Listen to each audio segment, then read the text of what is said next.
And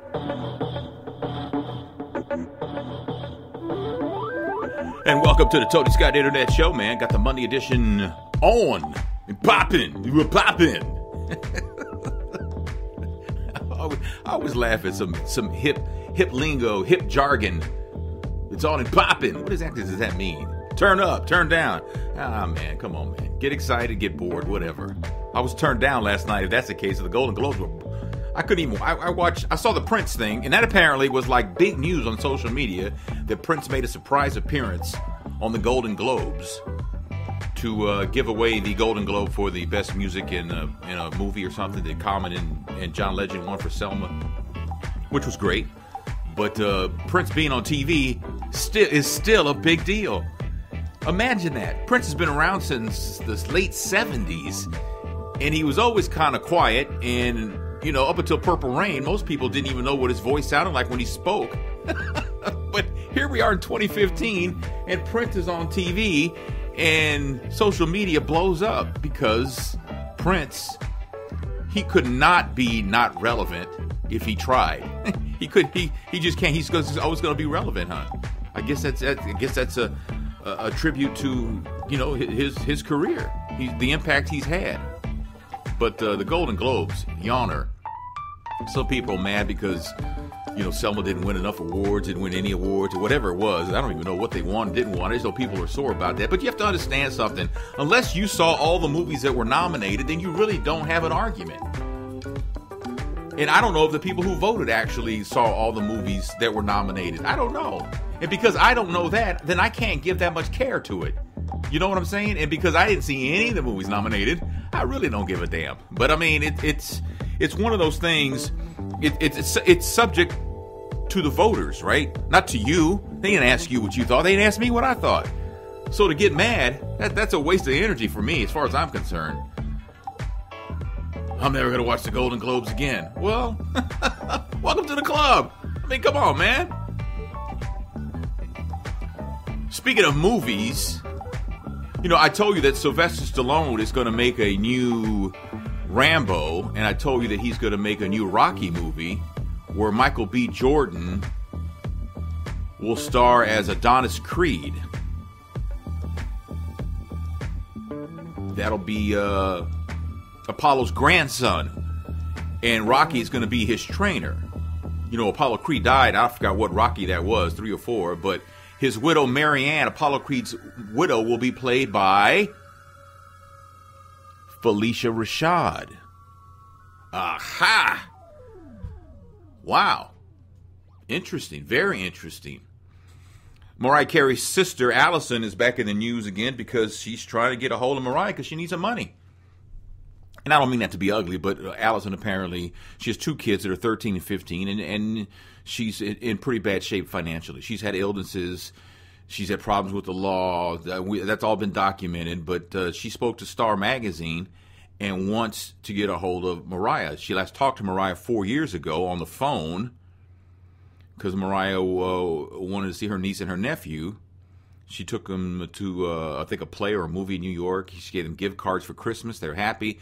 And then she just disappeared. She fulfilled her obligation and she bounced. Mariah was like, toodles. I'm Audi 5000. They don't understand why she cut them off like that. And Allison says, I've made decisions in my life that have hurt my kids, hurt myself. There were no trees or presents for Christmas. We don't have a lot of food in the house. Haven't been able to pay rent this month. I can't buy my daughter, who, by the way, is on the honors list at school, clothes she needs. Not wants, but needs. So Star says, is it hard asking Mariah for help? And she says, it's harder when you have to go to the church outreach to ask for assistance with food or rent, and they can't give it to you. She says there's been a lot of water under the bridge between her and Mariah, her sister. She's done many things wrong. Mariah's done many things wrong. I've reached out to her many times over the years to try to ask for her forgiveness, see if we could start over, because we're the only sisters each of us will ever have. Mariah is said to be worth $500 million, with a B, $500 million. That's a lot of money. Now, understand there are 2 sides, actually 3 sides to every story. There would be Allison's side, Mariah's side, and then there's somewhere the truth. So I don't know. I don't know if I would like to think that if my sisters had that kind of money, I have two sisters, and I was behind the eight ball a little bit, that they would just send money, and I wouldn't have to ask. I would like to think that. I'm pretty sure that would be the case, because it'd be the case for me if I was to run into lots of money. I mean, I would help so many people. I mean, if I had, let's just say, if I won $300 million in the lottery, and I've said this before, I don't need $300 million. Okay, I'll set my kids and my grandkids up. All right, and my niece and my nephew, my sisters, my mom, my best friends, and I would give money to churches.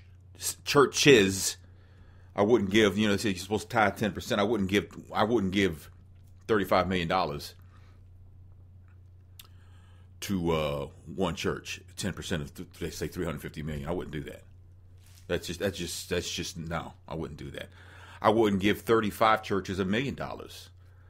I would probably give 70 churches $500,000. And I would, but I'm not gonna need that much money to go the rest of the way. You know what I'm saying? I mean, if I was in my 20s, I'd probably hold on to it all, and then you'd have to come ask me for something because I was dumb, immature, and stupid. But I'm older now, wiser, and I just think I wouldn't need that kind of money anymore. So I would use it for a lot of good. That's just me. The news has come out that Shirley Strawberry from the Steve Harvey Morning Show married Ernesto Williams. Steve Harvey gave away the bride. Kim performed. So congratulations to Shirley Strawberry. See, when I first met Shirley Strawberry, she wasn't sure. I don't remember what her name was before that, but she had married Darryl Strawberry's brother, I think is what it was.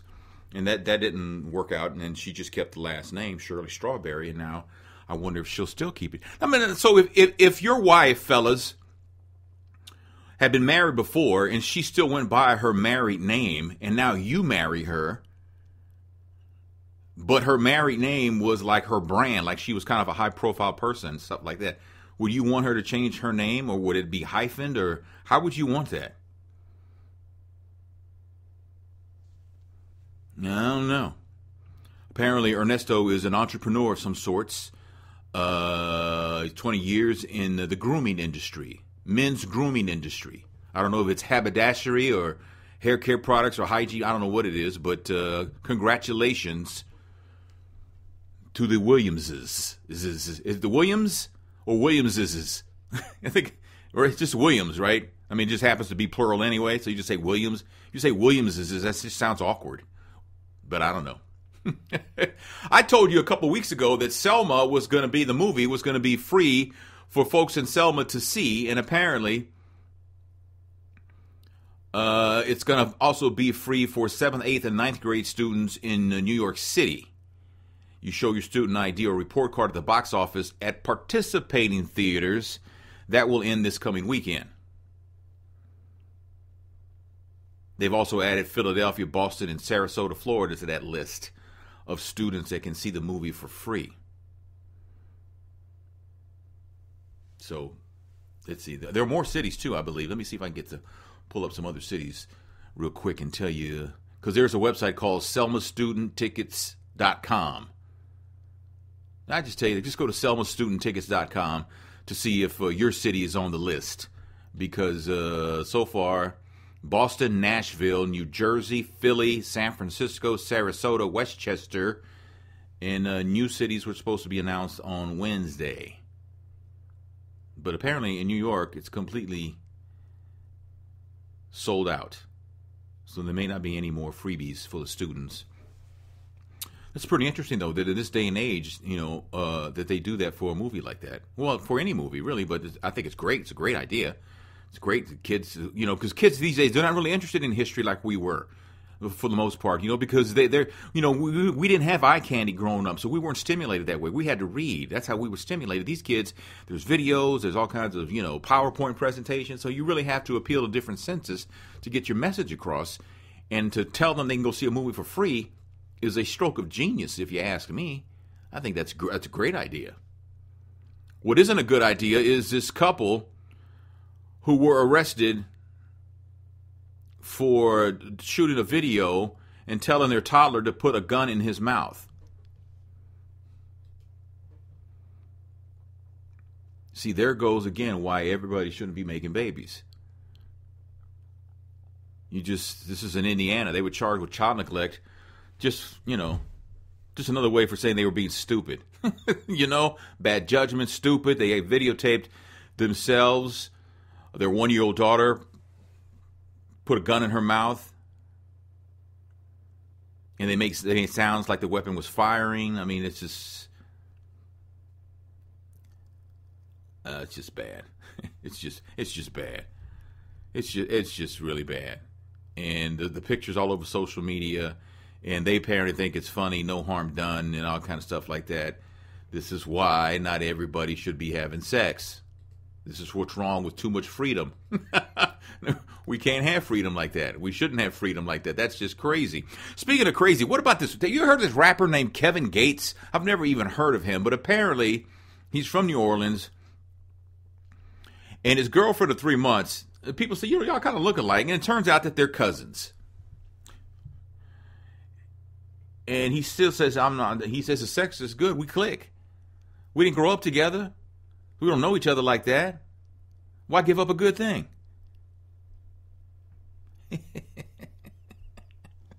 You see there? You see? That's when you know. That's when you know the world's come off its rails, man. You find out that the girl you've been seeing for 3 months, so you've only got 90 days invested in this, but you find out that you guys are cousins. And you still want to see her because the sex is good, and we didn't grow up together, so we didn't know we were cousins. But you know now. You know now, right? I don't know, man. I don't know. See, I think the world is going too fast for young people these days. And so there's a lot of things being left on the table, right? A lot of things being left behind that they should have taken with them and applied to their life, like common sense. There's not much time for common sense anymore. The world is all about reacting, not so much thinking it through, just reacting. And therein lies the problem. If you're not mentally mature enough to sort things out and see it for what it is, then you will always make bad decisions. That's in regards to relationships, your job, your money, everything. Everything. If you think it's more important for you to hang out on a trip to Jamaica with your friends and let your rent go for a month, then you're doing it wrong. You're doing it wrong. It's only a month. Don't matter. It doesn't matter, man. It doesn't matter. Who's to say when you get back, your job is gone, the place burned down or whatever, and now you don't have that job, you don't have that month to make up that money. Who's to say that, right? I mean, do you think things through at all? We're going to have sex this one time and not use protection. It'll only be one time. Nobody gets pregnant on the first time they have sex. Seriously? I'm not going to get a disease. Really? Really? That person is that attractive to you that you're willing to literally put it all on the line. All on. I mean, talking about your life. You're willing to put your life on the line for a piece of tail. Really? Wow. The world's going too fast. It's going too fast. Sierra Shivers is a 38-year-old North Charleston police with the North Charleston Police Department in South Carolina. North Charleston, South Carolina. Anyway, he got his girlfriend pregnant. He wasn't happy. He demanded that she have an abortion. First she said, no, I ain't having no abortion. He got mad. He threatened to arrest members of her family. He would plant evidence. So she finally submitted to his demand. He drove her to the medical center to undergo the procedure. After the procedure, he drove her back home mad because he sat in the truck too long. He was going to be late for work.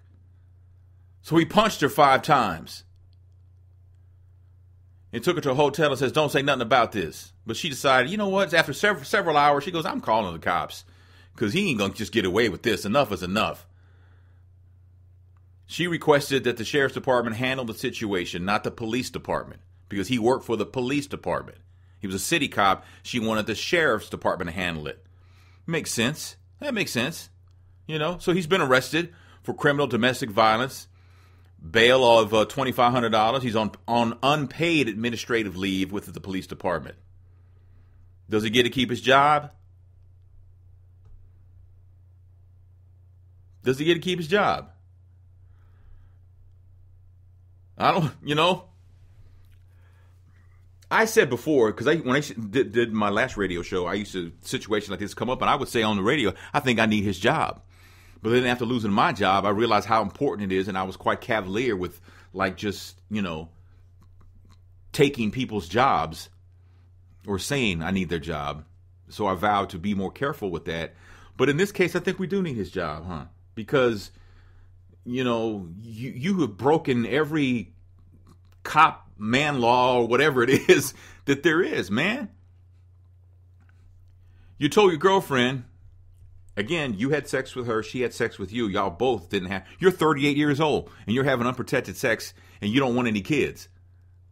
So your girl gets pregnant because you, 38-year-old man, has unprotected sex, and then you demand she have an abortion, and when she says no, you say, I'm going to plant evidence on your family, I'm going to arrest them all. Now, she believes this, right? So she has the abortion, and because he had to sit in the truck and wait for it because it took so long, he punches her 5 times on the way home from the abortion clinic and sticks her in a hotel and says, don't say nothing. Really? Yeah. Man, you got to go to jail and lose your job. I mean, come on, man. Dude. And don't make excuses for him. All right, stop with that. There is no excuse for that. There's no excuse for that, fellas. It's just, it doesn't work that way. We're not going to have that. All right, where am I over here? Because I'm hearing stuff in my ear that I don't want to hear. Let's see. Is this the one right here? Yeah, that was the one right there. Okay, I didn't really need that then. How about the woman who was taking a driving lesson and her eyeball exploded? The driving instructor had to take over the driving lesson because his pupil, no pun intended, Liz Hodgkinson, she didn't manage to steer the car before the instructor took over, and they found out that her cornea had split, and apparently it's a genetic condition. So she had a cornea transplant, and she's going to be okay.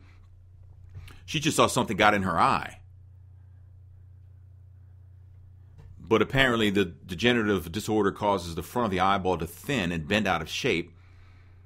1 in 500, 1 in 2,000 people are affected by this kind of thing. So it can cause distorted vision, multiple images, streaking, sensitivity to light. And it's usually diagnosed in teenagers. But again, she's going to be okay. But just imagine, of all the places that your eyeball decides to explode, it's while you're having a driving lesson, the place where you need to have your vision more than anything.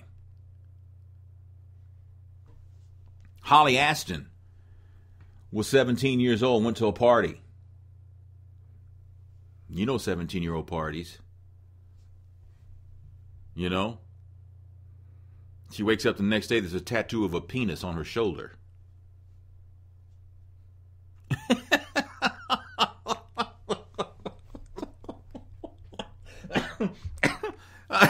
I can't make this up, man.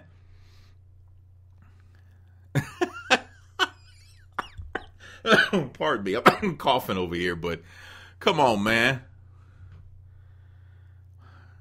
Oh, man.